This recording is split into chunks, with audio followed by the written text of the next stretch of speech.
ಇವತ್ತು ನಿಮಗೆ ನಾನು ಒಂದು ಅದ್ಭುತವಾದಂಥ ಒಂದು ಕಾರಣಿಕವಾದಂತಹ ಒಂದು ಜಾಗಕ್ಕೆ ಕರ್ಕೊಂಡು ಹೋಗ್ಲಿಕ್ಕಿದ್ದೇವೆ. ಅದು ಇರುವಂಥದ್ದು ಚಾಮರಾಜನಗರ ಜಿಲ್ಲೆಯ ಕಲ್ಲಹಳ್ಳಿ ಎಂಬ ಊರಲ್ಲಿ. ಅದುವೇ ಶ್ರೀ ಭೂವರಾಹ ಸ್ವಾಮಿ ದೇವಸ್ಥಾನ. ತುಂಬ ಕಾರಣಿಕ, ತುಂಬ ಹಳೆಯಾದಂಥ ದೇವಸ್ಥಾನ. ಅಲ್ಲಿಯ ವಿಶೇಷತೆ ಎಂತಂತ ಹೇಳಿದರೆ, ನಿಮ್ಮ ಜಾಗದ ಸಮಸ್ಯೆ ಏನೇ ಆಗಿರ್ಬೋದು, ಅಥವಾ ಮನೆ ಕಟ್ಟಿಸ್ಬೇಕಂತ ಇರ್ತದೆ, ಬಟ್ ಕೆಲವು ಸಮಸ್ಯೆಗಳಿಂದಾಗಿ ಆಗುವುದಿಲ್ಲ. ಅಂತಹ ಸಮಸ್ಯೆಗಳು ಏನಾದರೂ ಇದ್ದರೆ ಅಲ್ಲಿ ಹೋಗಿ ಭಕ್ತಿಪೂರ್ವಕವಾಗಿ ನೀವು ಪೂಜೆ ಸಲ್ಲಿಸಿದರೆ ಅಲ್ಲಿರುವಂತಹ ಶ್ರೀ ಭೂವರಾಹ ಸ್ವಾಮಿ ದೇವರು ನಿಮ್ಮ ಇಚ್ಛೆಯನ್ನು ಖಂಡಿತವಾಗಿಯೂ ಈಡೇರಿಸ್ತಾನೆ. ನೀವಲ್ಲಿ ಸುಮಾರು ಇಟ್ಟಿಗೆಗಳನ್ನು ನೋಡ್ಬೋದು. ಅದೆಂತಂತ ಹೇಳಿದರೆ, ನೀವಲ್ಲಿ ಹೋದ ತಕ್ಷಣ 2 ಇಟ್ಟಿಗೆಗಳನ್ನು ತಗೊಳ್ಬೇಕು, ಅಥವಾ ಮಣ್ಣು ಕೂಡ ಆಗ್ತದೆ.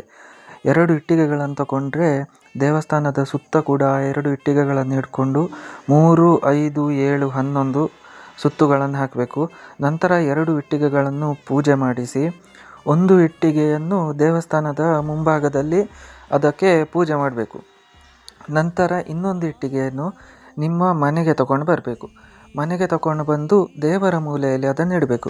ಅದನ್ನು ನಿಮಗೆ ಅಲ್ಲಿ ಒಳಗೆ ಪೂಜಾ ಭಟ್ರು ಪೂಜೆ ಮಾಡುವಾಗ ಅಲ್ಲಿ ವಿವರವಾಗಿ ತಿಳಿಸ್ತಾರೆ.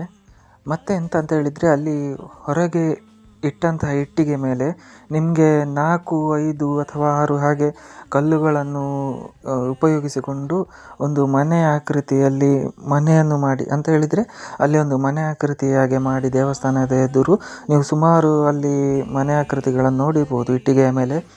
ಅಂತಹ ಮನೆ ಆಕೃತಿಯನ್ನು ಮಾಡಿ ಅದಕ್ಕೆ ಪೂಜೆಯನ್ನು ಮಾಡಬೇಕು. ಮತ್ತು ಇನ್ನೊಂದು ಇಟ್ಟಿಗೆಯನ್ನು ಅಥವಾ ಮಣ್ಣನ್ನು ಮನೆಗೆ ತಗೊಂಡು ಬಂದು ಅದನ್ನು ಅಲ್ಲಿ ದೇವರ ಮೂಲೆಯಲ್ಲಿ ಇಡುವಂಥದ್ದು.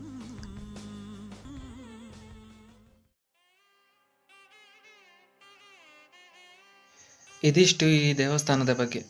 ಹಾಗಾಗಿ ಮನೆ ಕಟ್ಟಲಿಕ್ಕೆ ಆಸೆ ಇದ್ದು ಮನೆ ಕಟ್ಟಲಿಕ್ಕೆ ಆಗದೇ ಇರುವಂಥವರು ದಯವಿಟ್ಟು ಒಮ್ಮೆ ಅಲ್ಲಿಗೆ ಭೇಟಿ ಕೊಡಿ.